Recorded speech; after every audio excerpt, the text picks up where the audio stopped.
Shalom, salam sejahtera di dalam nama Tuhan Yesus Kristus. Tetap bersama saya, Pendeta Binsar Sianipar, BBS dari Gereja Alkitab Allah Esa. Kali ini, Bapak Ibu sekalian, kita akan melihat bagaimana cara kerja Roh Kudus pada manusia. Nah, siapakah Roh Kudus itu? Siapa Roh Kudus? Dalam Matius 3 ayat 16, Roh Allah seperti burung merpati. Lukas 3 ayat 22, Roh Kudus dalam wujud burung merpati. Kisah 6 ayat 6 dan 7 menulis Roh Kudus dan Roh Yesus. Kisah 6 ya.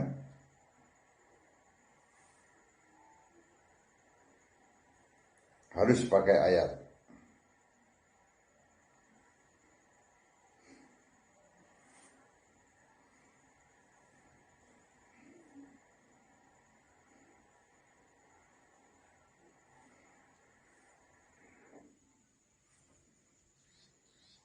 Roh Kudus 16 ya. Maksudnya kisah 16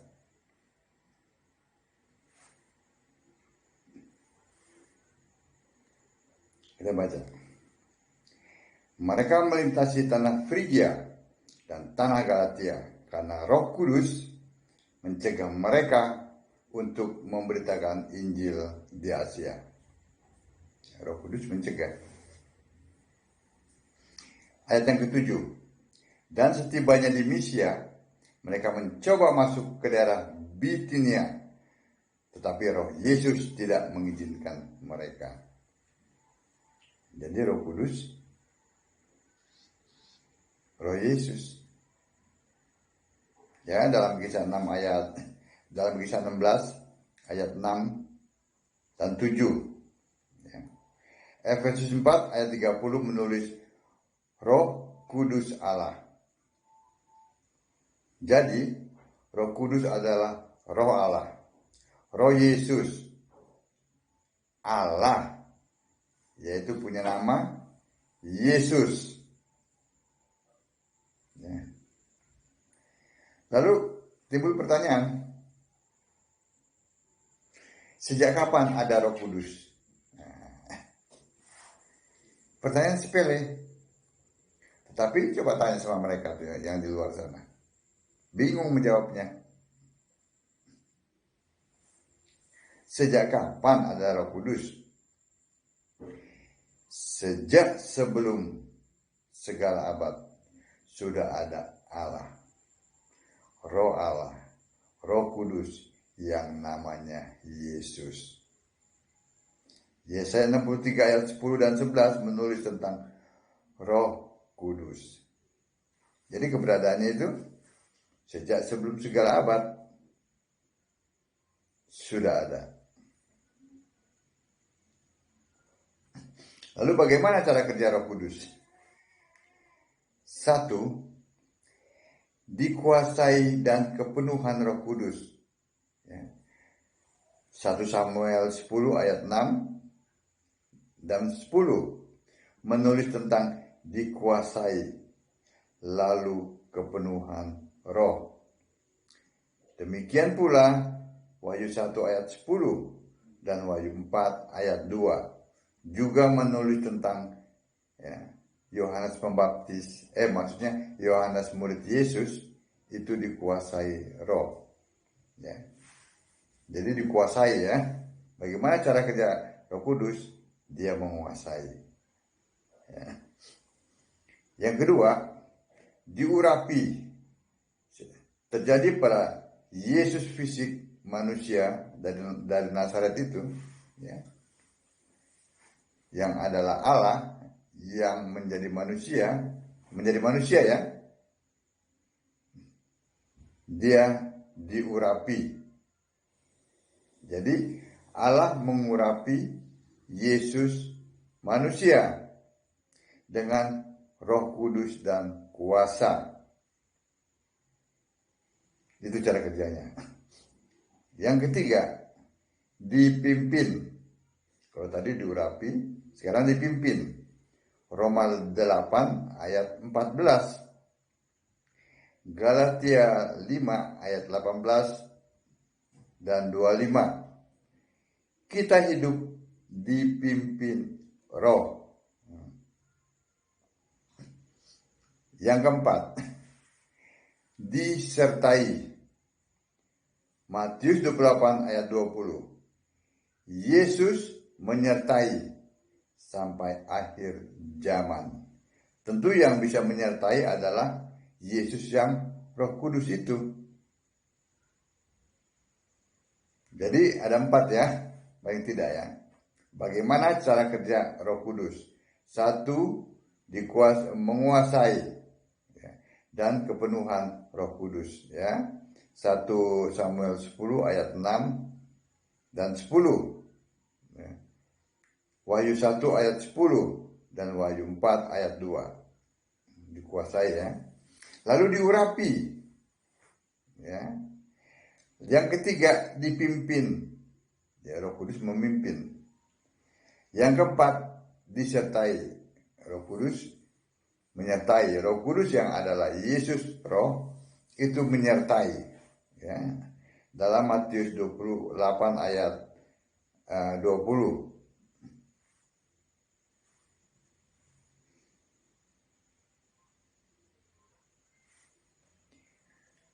Dan ajarlah mereka melakukan segala sesuatu yang telah kuperintahkan kepadamu. Ya. Ini kata masih fisik ya. Aku menyertai kamu senantiasa sampai kepada akhir zaman. Nah, kalau Yesus itu fisik, bagaimana mungkin dia menyertai orang percaya? Apalagi sampai akhir zaman. Ini membuktikan bahwa Yesus yang adalah Roh Kudus itu yang akan menyertai orang percaya. Dia adalah Roh Kudus. Yesus Roh itu. Nah, gagal pahamnya, ini para pendeta dan penganut di luar sana tuh gagal paham di sini. Ya. Mereka mengira ya, dari Roh Kudus itu, ya, mereka berpikir bahwa Roh Kudus itu merasuki, gitu, ya, merasuki orang. Tidak pernah ada Roh Kudus merasuki seseorang. Yang ada adalah dikuasai dan dipimpin, begitu. Itu yang pertama. Jadi Roh Kudus tidak pernah merasuki ya. Yang kedua, mereka gagal paham lagi. Mereka pikir itu Roh Kudus nemplok gitu, plok. Tidak pernah ada seperti itu. Roh Kudus nemplok pada manusia. Yang ada adalah dikuasai atau dipimpin Roh. Yang ketiga, mereka berpikir juga bahwa Roh Kudus itu menghinggapi, gitu. Jadi dihinggapi Roh Kudus, gitu kan? Tentu yang dimaksud bukan seperti burung hinggap di kepala seseorang. Yang dimaksud adalah dikuasai dan dipimpin Roh. Jadi Roh Kudus itu menguasai dan memimpin. Seperti tadi ayat-ayatnya sudah saya sampaikan. Mereka juga gagal paham. Mereka berpikir bahwa Roh Kudus mendiami, gitu ya, mendiami tubuh manusia gitu. Tidak. Yang benar adalah dikuasai dan dipimpin Roh. Nah, bukti Allah itu Roh Kudus sejak segala abad. Kita buktikan apakah Roh Kudus itu tiba-tiba muncul. Dia Allah, Roh Kudus Allah.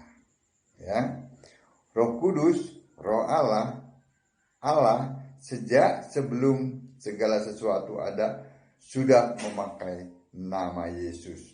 Nah, Roh Kudus itu namanya Yesus. Sebab itu ini gagal paham lagi ya para pendeta Tritunggal dan penganutnya itu, karena mereka memahami Allah itu pribadi, ya, 3 pribadi yang berbeda tapi satu hakikat, maka mereka ngotot dalam Matius 28 ayat 19 ya. Yesus menyuruh mereka membaptis dalam satu nama, bukan membaptis dalam mengulang-ulang nama itu, nama Bapa, Anak, dan Roh Kudus. Tidak, tetapi membaptis dalam satu nama, yaitu nama Yesus Kristus. Sehingga semua murid-muridnya, ya, para rasul itu membaptis dalam nama Yesus Kristus, dan tidak ada satupun yang membaptis dalam nama Bapa dan Anak dan Roh Kudus. Silakan dicari ayatnya kalau ada. Tidak ada.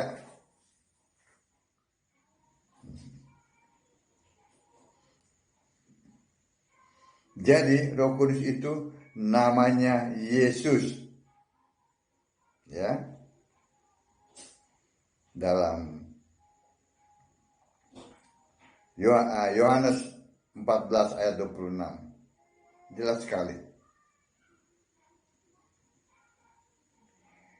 Allah yang Esa, Tuhan, Juru Selamat itu sudah ada sejak sebelum segala abad, sampai sekarang dan sampai selama-lamanya, yaitu punya nama Yesus Kristus. Dalam Yudas 1 ayat 25.